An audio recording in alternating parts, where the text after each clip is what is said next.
Bonjour, aujourd'hui on va apprendre comment réaliser un portrait numérique sans tablette graphique. Nous sommes sur Photoshop, vous ouvrez votre plan de travail, vous importez votre image, vous cliquez sur Nouveau calque. Les nouveaux calques, ça va nous permettre à faire des tracés. Moi je les renomme esquisses. Le tracé, on va le faire avec l'outil plume et l'outil pinceau. La taille du tracé dépendra de la taille du pinceau.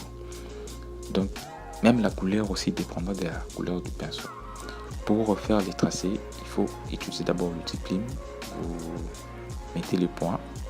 Après avoir mis le point, vous cliquez sur pinceau. Quand vous cliquez sur pinceau, vous faites Enter. Après avoir fait Enter pour enlever le point d'ancrage du plume, vous cliquez sur l'outil plume et puis vous faites Enter. Automatiquement le point d'ancrage s'enlève et tu restes avec le tracé. Quand vous travaillez avec l'outil plume, il faut pas mettre le point, c'est comme si vous découpez la photo. Non, il faut tirer le point pour avoir un peu plus de la flexibilité de votre tracé. Ça va vous permettre de bien travailler votre portrait. Ça sera vraiment un peu professionnel. Il faut avoir aussi la patience quand vous travaillerez là-dessus avec les tracés, parce que ça prend aussi du temps. Ça peut vous prendre 30 minutes. La souris interne. Et donc ce n'est pas impossible aussi pour vous de travailler comme ça. Donc cette vidéo sera progressive. Ça va avancer, ça va évoluer par rapport à vos questions, par rapport à vos préoccupations sur tel point, tel point. Donc ça va me permettre de réaliser plus de vidéos. Sur cette vidéo, on va travailler des zones, des repères de l'intérieur comme le nez, la bouche, les oreilles, sourcils, tout ça. Il faut diminuer la taille du pinceau. Donc avec cette vidéo, j'ai utilisé la taille du pinceau 10 et j'ai diminué mon opacité. C'est pour avoir un peu plus du détail quand je vais travailler la couleur. Et ça va me permettre, c'est comme si ça sera un peu réel. C'est comme si vous ne verrez pas cette tracé très noir sur l'image. Donc je vais aussi un peu gommer ça pour avoir vraiment plus des réalismes.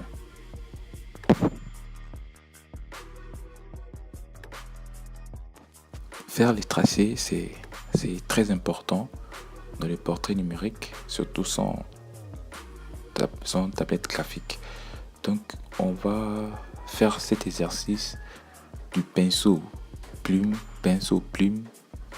pour avoir le trait, et ça va nous permettre à évoluer. Donc si tu veux travailler tous les corps, tu feras cet exercice pour tous les corps. Si vous travaillez genre la tête, vous devez faire cet exercice pour la tête. Et c'est comme ça jusqu'à la fin pour avoir les tracés et pour vous faciliter à bien mettre la couleur.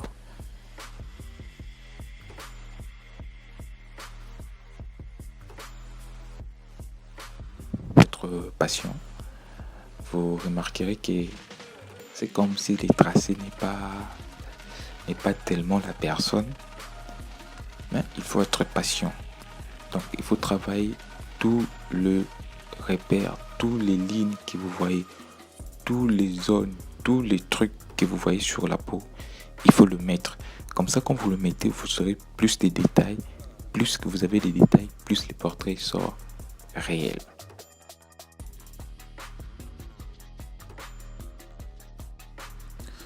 Oui, après avoir faire tous les repères, tous les tracés, on va travailler les repères. Donc, si vous regardez l'image, vous verrez des zones d'ombre et des zones de lumière.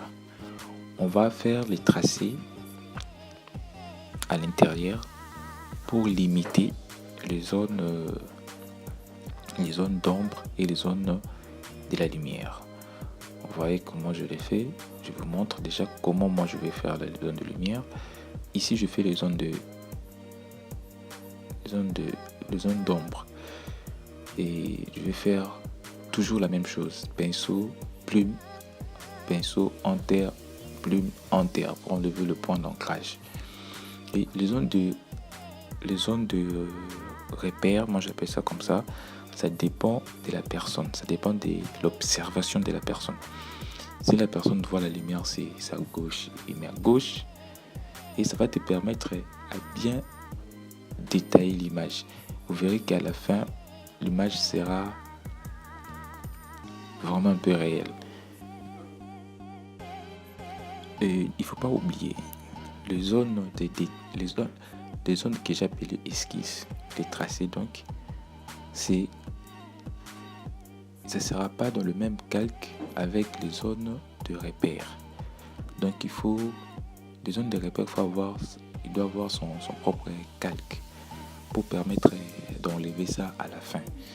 Donc, même pour appliquer la couleur, on va créer un nouveau calque pour appliquer la couleur. Ça ne sera pas sur le même calque qu'on va travailler là-dessus. Parce que si c'est sur le même calque, on aura du mal à travailler. Et vous remarquerez, sur mes calques, il y a déjà deux calques, esquisse et repère. Et puis, après avoir fait le repère, il faut supprimer l'image de base et le mettre à côté. Donc, vous mettez votre image à côté pour observer et appliquer. Maintenant là, c'est l'étape de l'application de la couleur et de l'observation. À partir d'ici, on va créer un nouveau calque. Et quand on va créer un nouveau calque, c'est pour appliquer la couleur de base. Donc la couleur de la peau unique. Donc la couleur de la peau unique, on va prendre la couleur là où il n'y a ni la lumière ni l'ombre. Vous remarquerez que nous sommes à la troisième calque de la peau unique. Le tracé et le repère sont là en haut. Et là, nous avons pris notre pinceau. Je déforme le pinceau. Je déforme le pinceau pour avoir la précision de là où je vais appliquer. J'applique mon pinceau sur la zone du narine gauche. Tu vois. Et là, je déforme cela pour avoir cette précision par rapport à la zone où je travaille. Donc, à chaque fois que vous travaillez vos zones, à chaque fois vous changerez la position de votre pinceau, là où vous avez personnalisé votre pinceau. Et il faut travailler avec l'opacité si bas. Il faut s'habituer avec votre clavier pour bien travailler les détails.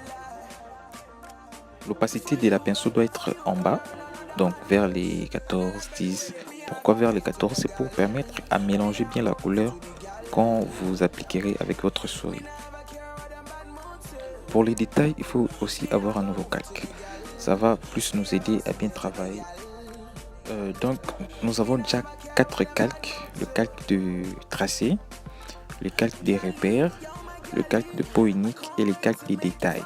Les détails, c'est pour mettre les zones d'ombre et les zones de lumière en suivant notre zone des repères.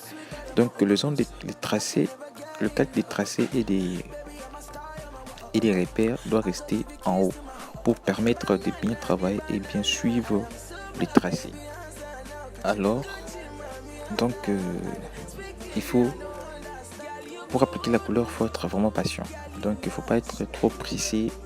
Non, il faut vraiment travailler, bien ajuster votre pinceau par rapport à la zone où vous travaillez.